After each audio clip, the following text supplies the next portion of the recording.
A vida é assim, a gente tem para tudo, em todos os setores, todas as áreas da vida, a gente precisa de orientação, diretriz, um caminho. E quanto mais você tem conhecimento das coisas, fica mais fácil você conseguir bons resultados, não é? Todo mundo que tem mais conhecimento de determinada área, colhe um resultado bom. Então, o conhecimento faz muita diferença na vida da humanidade, né? Quem conhece mais vai sempre mais longe. E nos setores da vida, né, agora, período da época do Natal, é muito importante que a gente também traga à consciência algumas diretrizes, algumas orientações, para que a gente possa celebrar bem o Natal. É muito importante que você tome conhecimento de coisas, às vezes, que você já sabe, mas que você traga à mente essas orientações para que você tenha um Natal muito consciente, que nada substitua o aniversário de Jesus por absolutamente coisa nenhuma. Você sabe porque há muitas coisas que abafam a época do Natal e ofuscam a presença daquele que deve ser homenageado, né? E eu quero, então, trazer algumas orientações pautadas num texto da Palavra de Deus que é bem conhecido de todos vocês, mas que é muito importante que a gente olhe para esse texto com um pouco mais de profundidade. E ele fala a respeito de Natal, sim. É João capítulo 1, os versículos de 1 a 14. No princípio...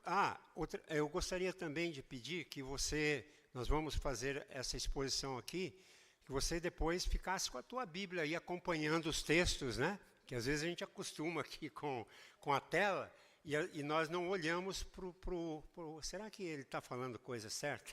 Eu às vezes cito, né? Mas olha, acho que ele equivocou aqui, né? Não tá. Então, quando você acompanha na tua Bíblia física aí, é muito importante para que você tenha um bom entendimento daquilo que Deus quer nos comunicar. No princípio era o Verbo, e o Verbo estava com Deus, e o Verbo era Deus.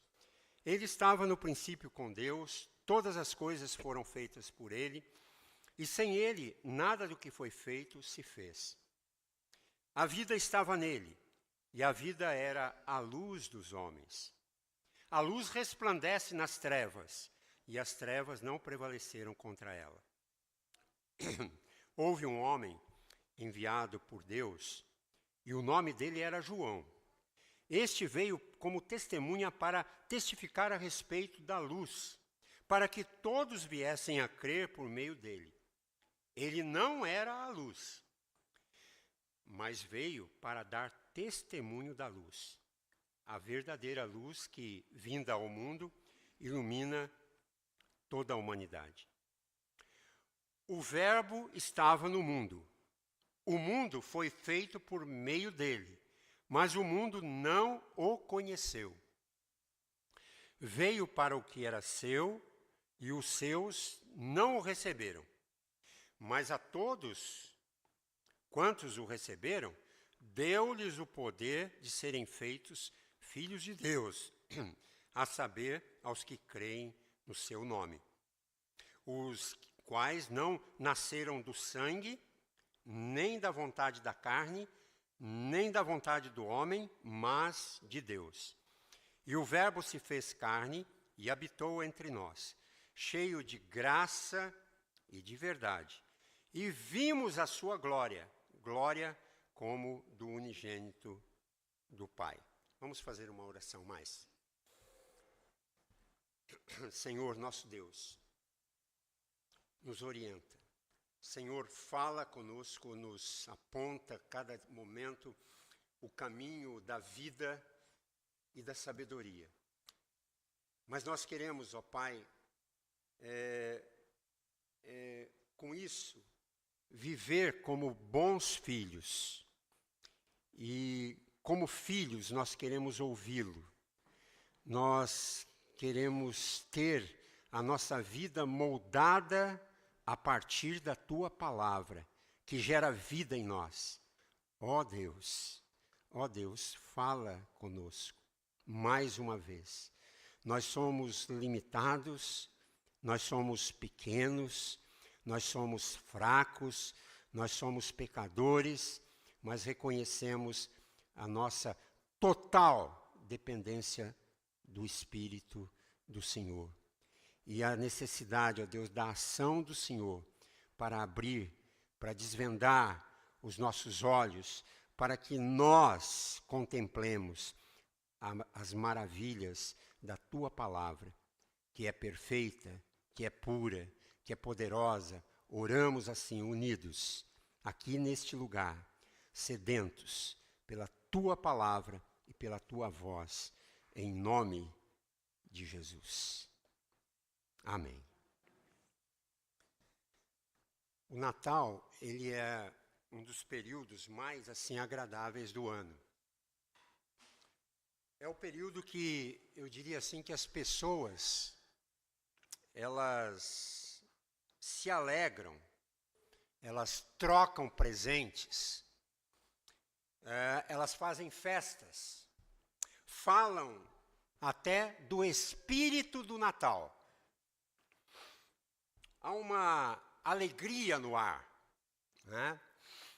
E é claro, sem a gente deixar de mencionar o quê? O aspecto comercial do Natal.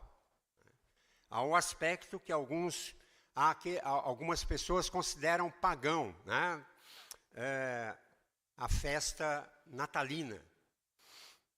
Mas, apesar de todas essas circunstâncias,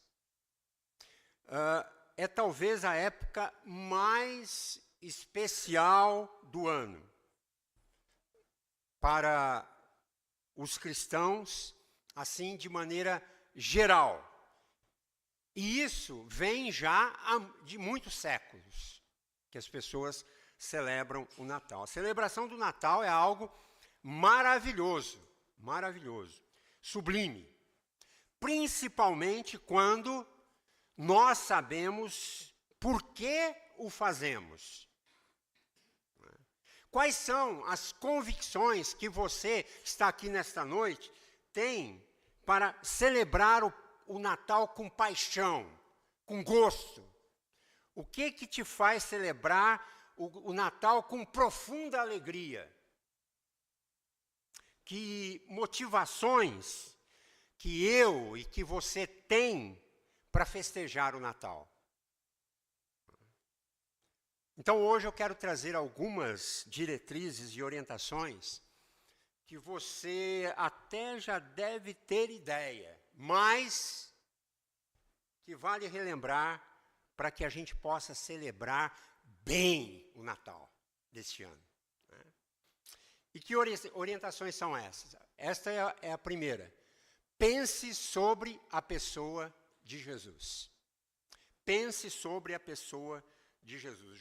João, ele vai mostrar aqui, nos versículos de 1 a 5, aspectos importantes da pessoa de Jesus. E o primeiro que ele mostra é a sua pré-existência. Jesus, ele já existia antes de vir ao mundo. Jesus já existia antes de vir ao mundo. Aquela criança que nasce e que foi colocada numa manjedoura porque não havia lugar para eles numa casa de hóspedes, ele existia antes de nascer.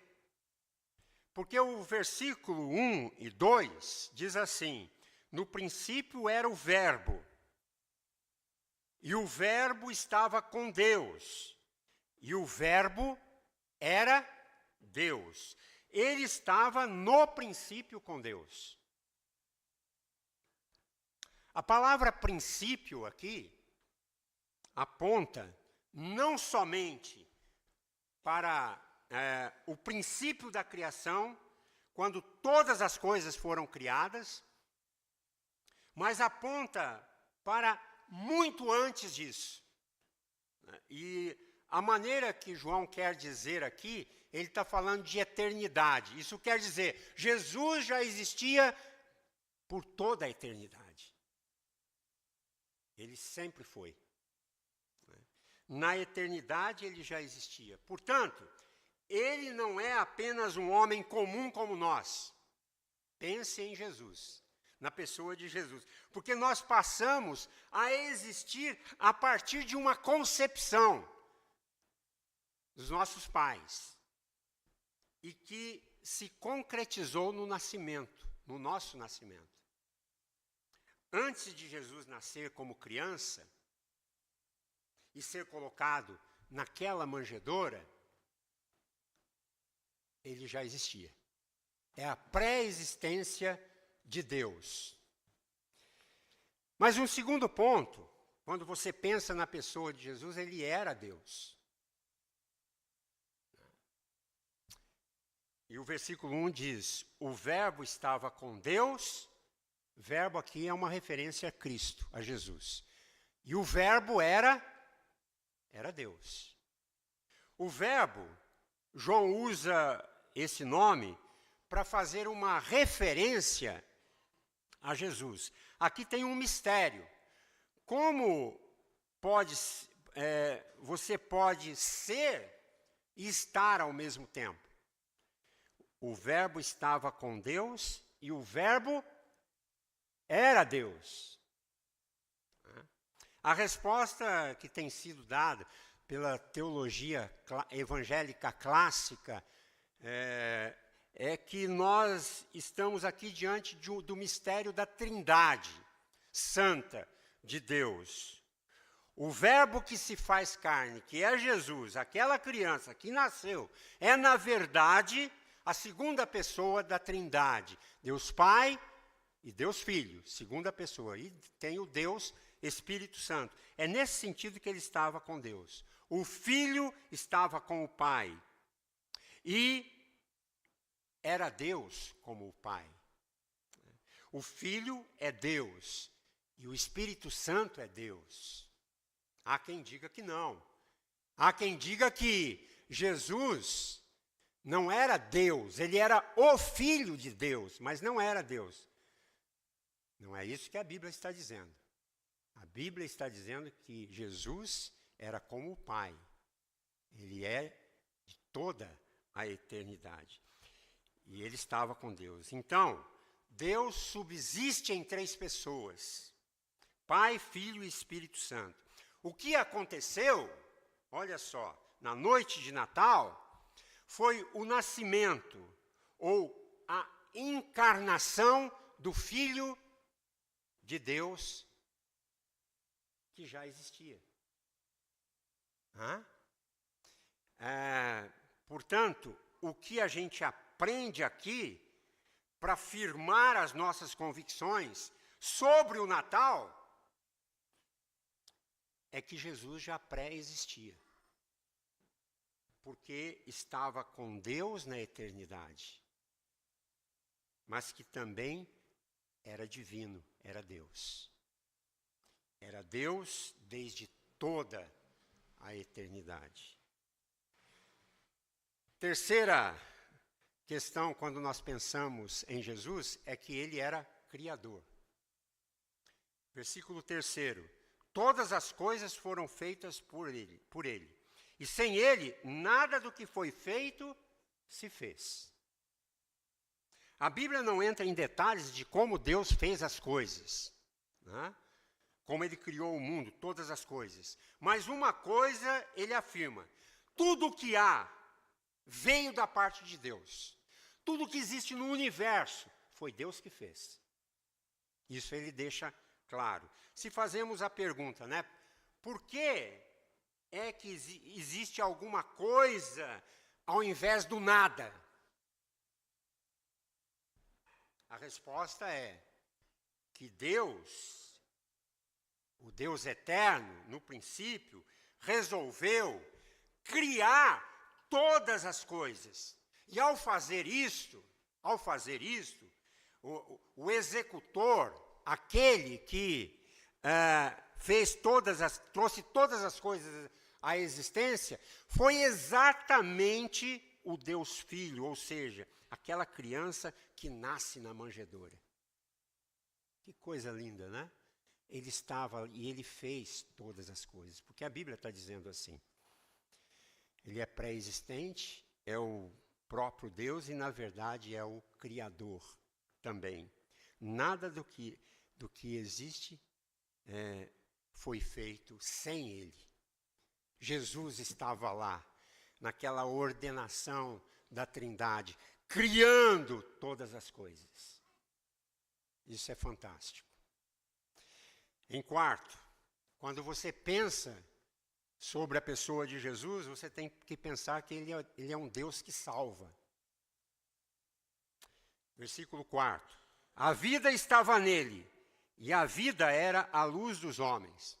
Aqui é importante que nós pensemos o seguinte, que é importante notar que a vontade de Deus é que a vida eterna, a vida verdadeira, a vida que dura para sempre, reside na pessoa do Filho de Deus. Aquela criança que nasce e que é colocada numa manjedoura porque não havia lugar para ele na hospedagem. Não somente é Deus que está se fazendo carne, mas é o Criador de todas as coisas e que traz com ele a vida eterna para entregar à humanidade. Isso é um mistério. Quando Jesus nasce, está nascendo o Criador que vai entregar para a humanidade a imortalidade, a felicidade e a esperança eterna. Mas quando você pensa sobre a pessoa de Jesus, você tem que pensar também que ele é um Deus que vence. O versículo 5 diz assim: a luz resplandece nas trevas, e as trevas não prevaleceram contra ela. As trevas aqui representam o quê? O mal, o pecado. As trevas aqui representam a rejeição de Deus, a ignorância, o desconhecimento de Deus. Porém, esse Jesus que nasce na manjedoura, ou que nasce e é colocado numa manjedoura, que é pré-existente, que é Deus, que é Criador, que é Salvador, ele venceu as trevas. Houve um momento em que parecia que as trevas tinham vencido, tinham triunfado sobre Jesus. Quando ele morre naquela cruz, os seus discípulos se dissipam, vão embora. Eles vão embora sem entender porquê da morte de Jesus. Mas ao terceiro dia, Jesus ressurge dos mortos completamente vitorioso. Jesus atropela a morte. Jesus passa por cima da morte do último inimigo dele. E quando ele faz isso, ele está dizendo: vou fazer isso com todos vocês. Vocês todos vão atropelar a morte. Vocês todos quem? Vocês todos que creem no meu nome, que creem na minha obra, que creem na minha missão. Ele venceu as trevas. Ao terceiro dia ele ressurge dos mortos completamente vitorioso. As trevas não prevaleceram contra ele. E não podiam prevalecer, por quê? Porque ele é Deus. Existia antes da fundação do mundo. E quando você pensa sobre isso traz muito significado para você, porque ele é criador, ele é salvador, ele é completamente vitorioso sobre o mal.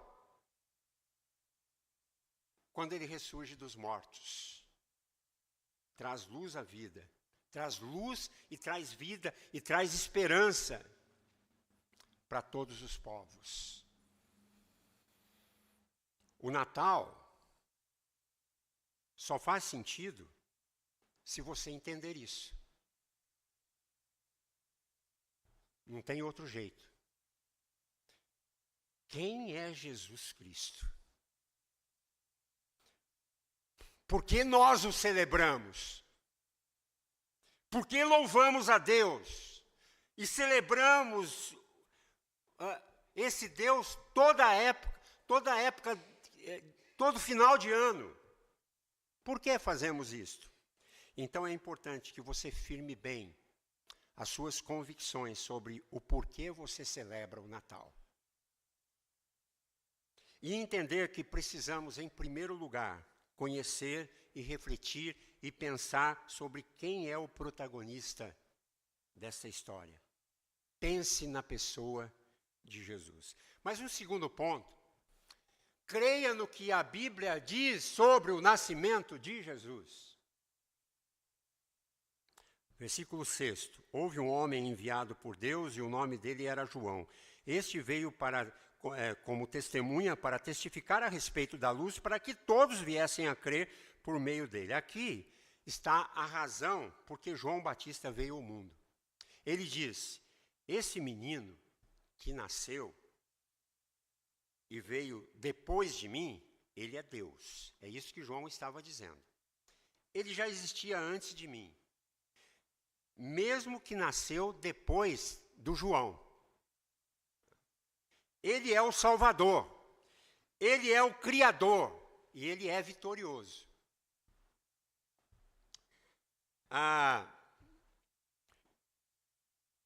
Então, uma primeira coisa que nós podemos perceber aqui é que Deus preparou o testemunho de João Batista.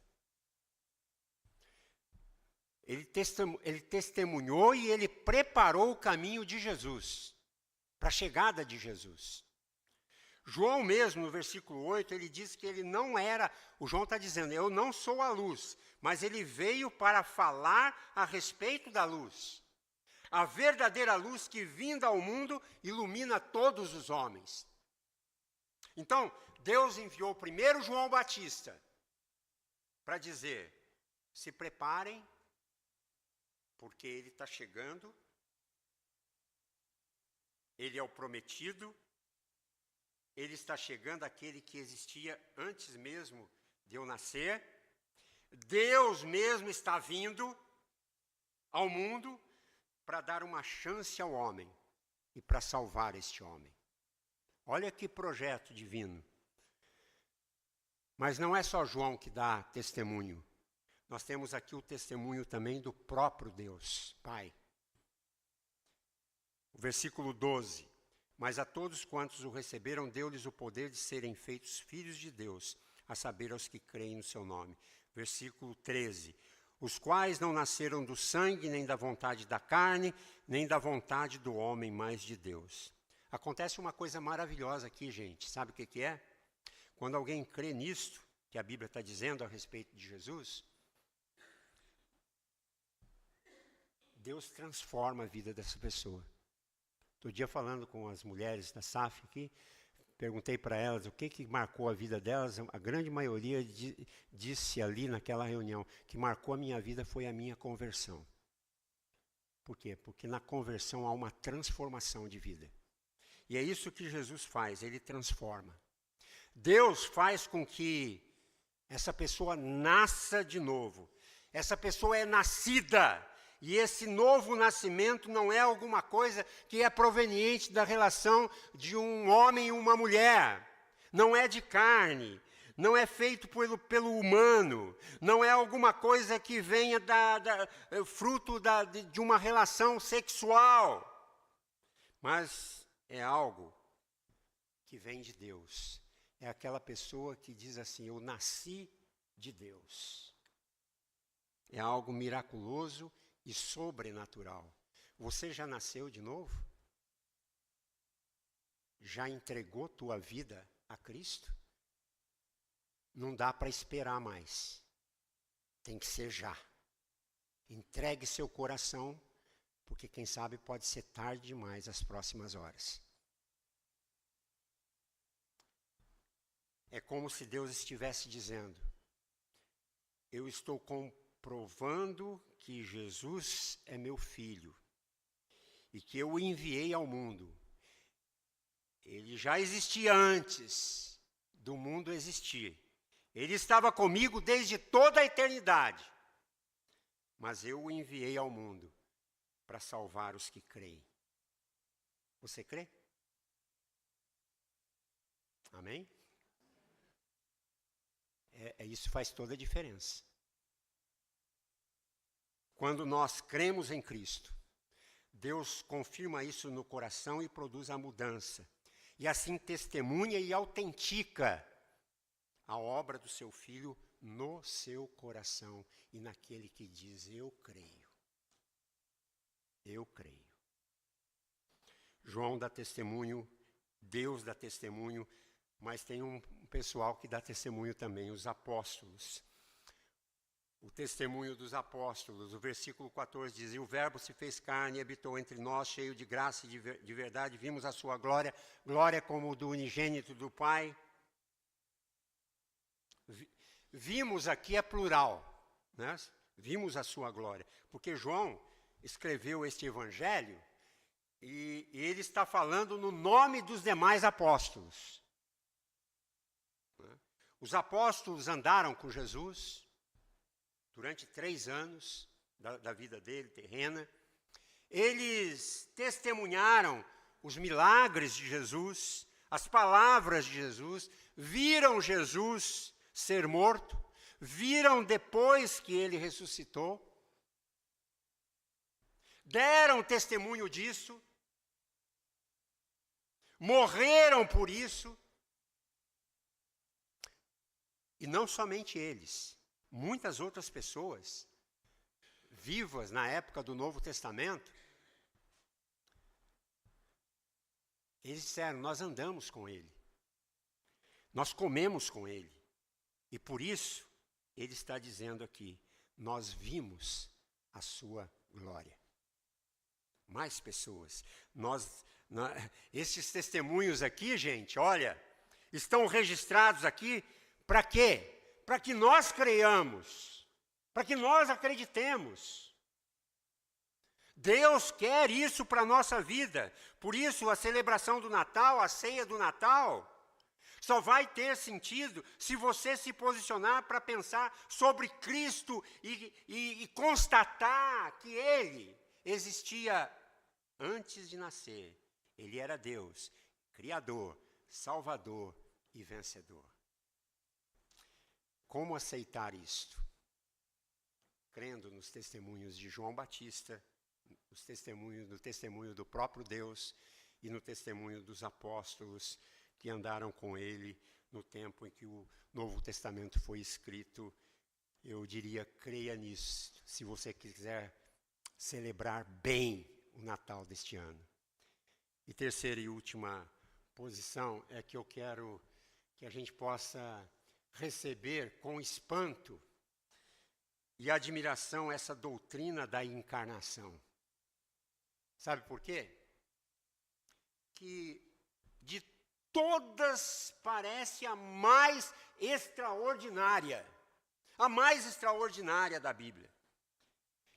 Que Deus é esse, gente, que resolve se fazer homem? Que Deus é esse? O versículo 10 diz: o verbo estava no mundo. O mundo é a sua criação. O mundo foi feito por ele, como diz o versículo 10, mas o Criador veio ao mundo. O Criador desceu à criação. Ele veio para estar com a sua criação. Que coisa linda, não é? E nesse sentido, o Deus do cristianismo, como que ele é diferente dos deuses de outras religiões? Sabe por quê? Porque os deuses de outras religiões,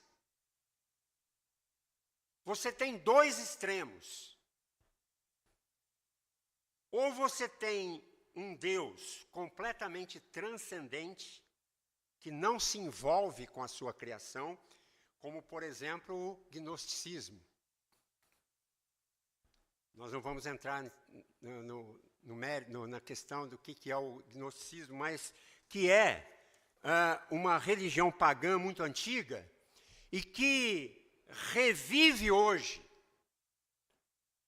E nessa religião, ela diz na máxima dela que Deus não se mete com a matéria, porque a matéria é má, é pecaminosa. É o que diz.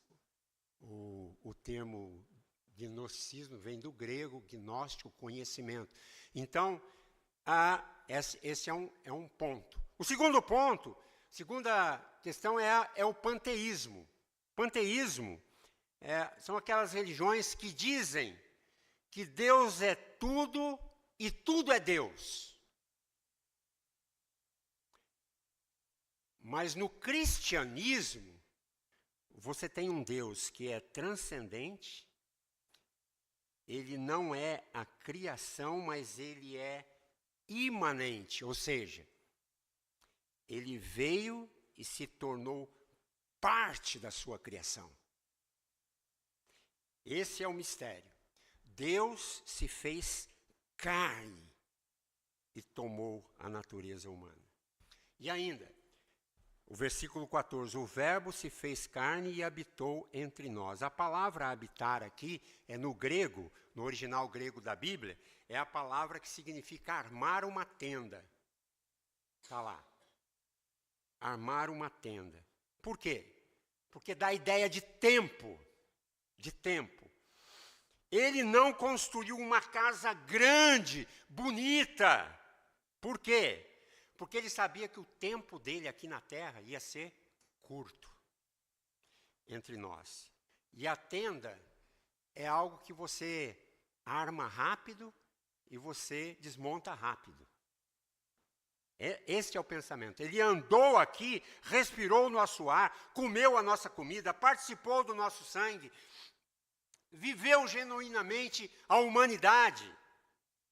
Mas ele voltou para estar assentado à direita de Deus Pai por toda a eternidade, de onde há de vir para buscar você e a mim, para vivermos na nossa casa eterna com Ele. Lá não é uma tenda, é eterno. Que mistério profundo é este? Não tem nada semelhante a qualquer outra religião, o cristianismo. Ele veio rápido, voltou aos céus rápido, mas ele voltará para buscar os seus, para viver eternamente com ele. Diante disso, e convicto dessas orientações, eu creio que você tem ferramentas suficientes nesta noite aqui, nesta reunião, ou você, onde você estiver, nos acompanhando pela internet, para celebrar bem o seu Natal. E mais, para você examinar a você mesmo. E eu quero concluir, né? Eu quero encerrar aqui dizendo o seguinte, que você tem duas opções. Duas opções. A primeira, não receber. Versículos 10 e 11. O verbo estava no mundo, o mundo foi feito por meio dele, mas o mundo não o recebeu. Veio para o que era seu e os seus não o receberam. Você tem a opção de não receber. Ouvi essa mensagem aí, olha, não me diz nada. Vou embora para casa do mesmo jeito, não diz nada. é um direito teu. Você pode fazer o que quiser com a mensagem que você ouve. Não receber.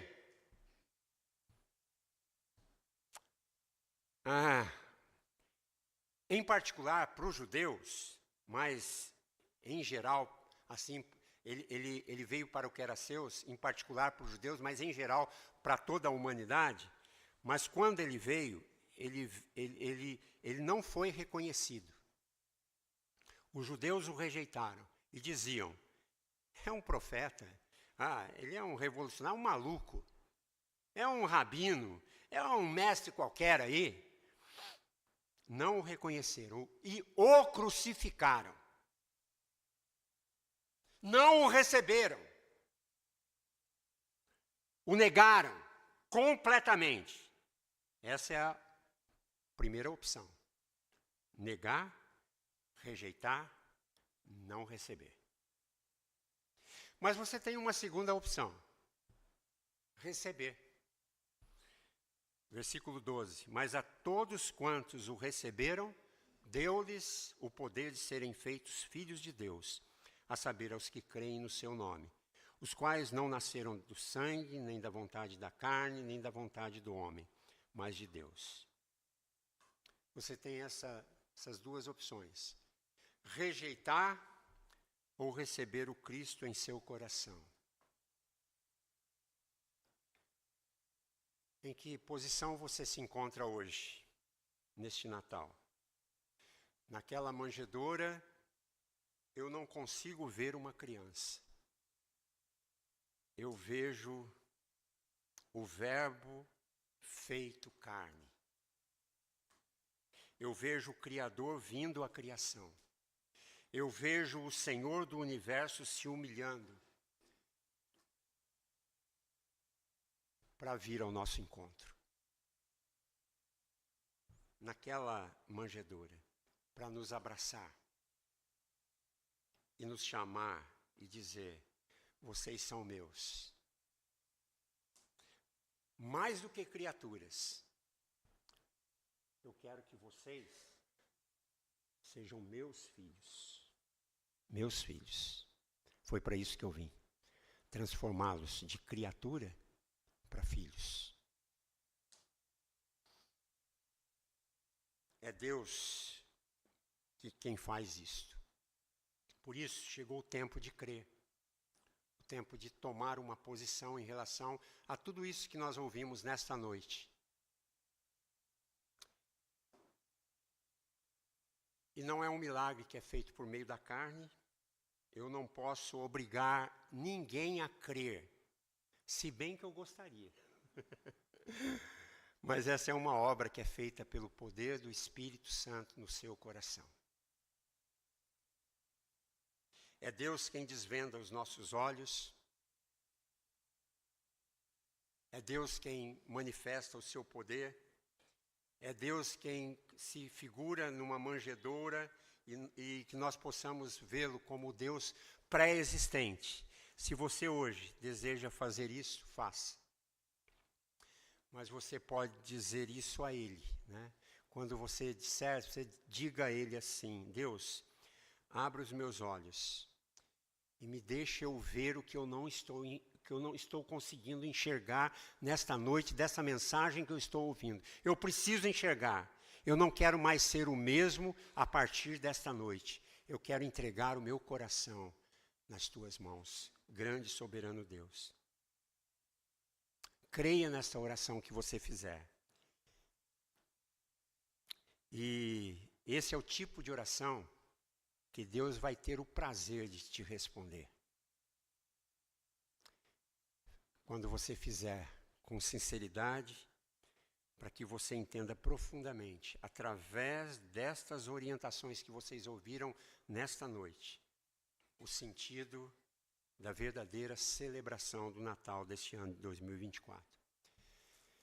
Meu desejo é que estas orientações que nós acabamos de ouvir sejam eficazes para que você celebre bem o seu Natal deste ano.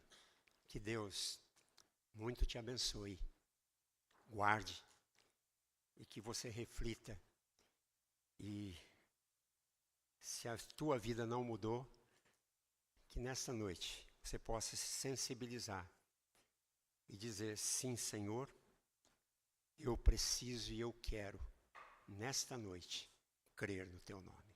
Amém?